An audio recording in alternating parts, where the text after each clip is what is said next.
October 27th, 1962. It is 11:59 p.m. Deep beneath the Atlantic Ocean, a Soviet submarine commander places his finger on a nuclear launch button. Two officers have already said yes. One press and 10 cities in America are gone. What stopped him? A single man, one decision, and the world never found out until 40 years later. But here's what's even more terrifying. This almost happened not once, not twice, over 24 times, and your government never told you. Stay with me, because what you're about to hear will change how you see the world forever. To understand how close we came to extinction, you need to understand one thing. After World War II ended in 1945, two superpowers stood over the rubble. America and the Soviet Union. Both had nuclear weapons. Both had missiles that could reach the other side of the world in 30 minutes. And both were terrified of the other. This was called the Cold War. No direct fighting, but total, absolute, heart-stopping tension for over 40 years. Both sides had what they called a hair trigger system, meaning if radar detected an enemy missile launch, their own missiles would automatically fire back within minutes. There was almost no time to think, no time to check, no time to ask, wait, is this real? And that is where the disasters almost happened. Now here's something most people never think about. These two countries, they were not just enemies. They were mirrors of each other. Both believed they were right. Both believed the other side was evil. American children were taught to hide under their school desks in case of a Soviet nuclear attack. Soviet children were taught that America wanted to destroy them. Both sides were building more weapons every single year. By the early 1960s, America had over 25,000 nuclear warheads. The Soviet Union had thousands more. The math was terrifying. If even one of those weapons was fired by accident, by a glitch, by a misunderstanding, the other side would fire back everything they had. Scientists called it MAD, mutually assured destruction. If one side launches, both sides die. The entire planet covered in nuclear ash. No winners, no survivors, just silence. That was the world people were living in. Every single day, for decades. Look at October 25th, 1962. The Cuban Missile Crisis is at its absolute peak. The U.S. military is at DEFCON 2, one step below full nuclear war. Every pilot, every soldier, every commander is on edge, waiting. It is midnight. At a military base in Duluth, Minnesota, a guard sees a dark, shadowy figure climbing the security fence. He fires his weapon, hits the alarm. Within seconds, the alarm spreads to every base in the region. In Wisconsin, something goes horribly wrong. A wire is connected incorrectly. Instead of sounding a regular alarm, it sends the signal for nuclear-armed fighter jets to launch. Pilots run to their planes. Engines start. Nuclear rockets armed. These men believed World War III had already begun. They were seconds from taking off.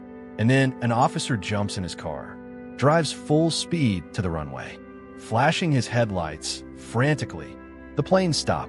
The Soviet saboteur climbing the fence was a black bear. A bear nearly ended human civilization. Think about that for a moment. The most powerful military in the world, the most advanced technology of its time, and it was stopped by a confused animal in the woods. Nobody planned for that. Nobody trained for that. There was no protocol that said, check if it is a bear first. And that is exactly the point. No matter how many systems you build, no matter how many safeguards you put in place, you cannot plan for everything.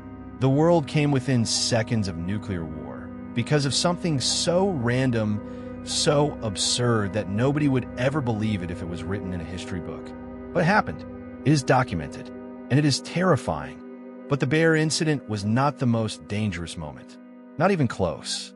2 days later, October 27th, 1962, the same week, deep in the Atlantic Ocean, an American fleet of 11 destroyers and an aircraft carrier surround a Soviet submarine. The submarine's name, B-59. Inside that submarine is chaos. The temperature has risen to over 130 degrees Fahrenheit.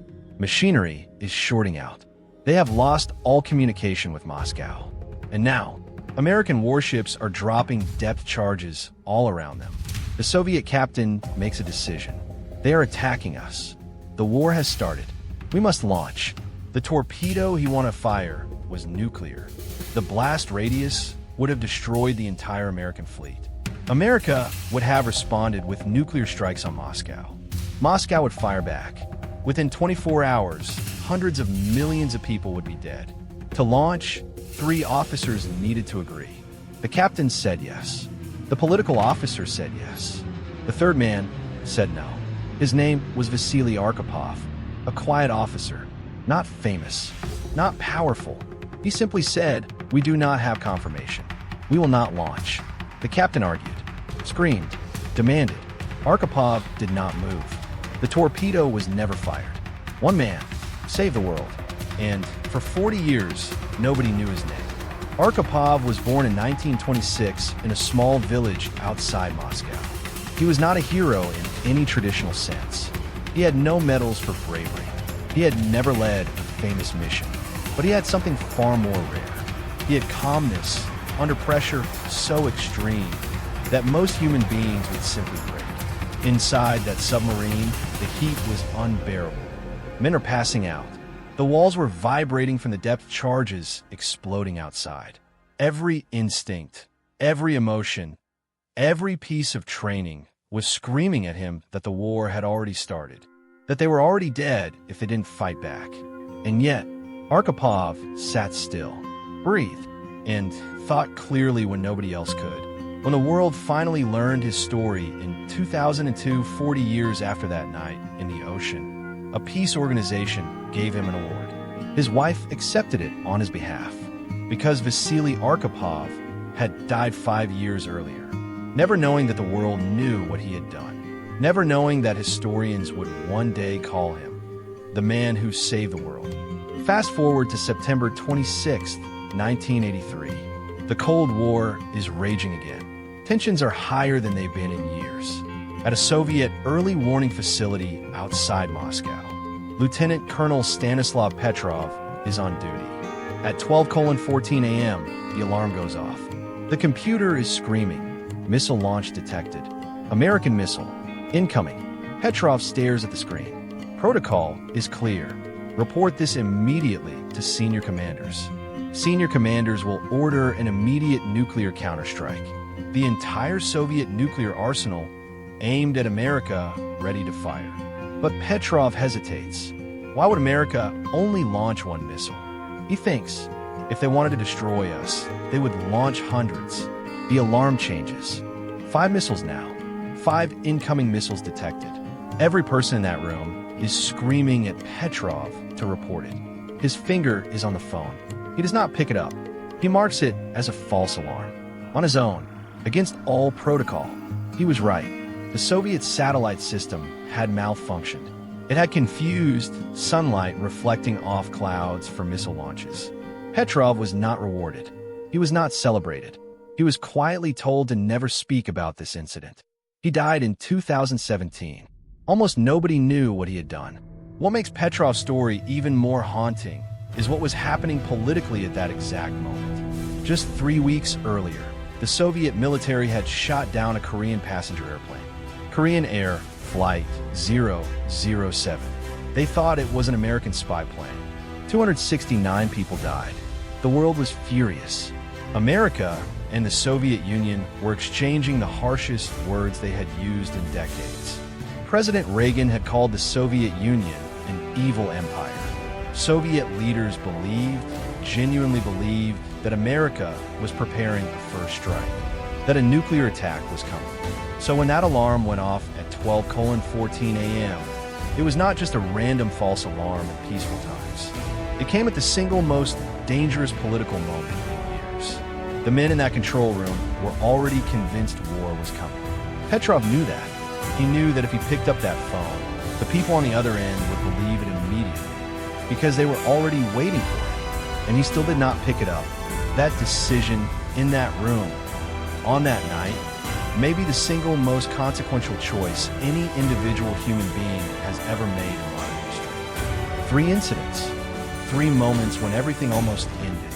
A bear, a submarine officer, a satellite glitch. But here's what should keep you up at night. These are only the incidents we know about, the declassified ones, the ones governments finally admitted. How many others were there that we will never know? Today, there's still over 12,000 nuclear weapons, thousands of them on hair trigger alert, ready to launch in under 15 minutes. The Cold War ended, but the weapons never went away. We did not survive the Cold War because of great leadership. We survived because of a bear that walked away, because of one officer who refused, because of one man who trusted his gut over a computer. We survived by luck, and luck does not last forever. Share content.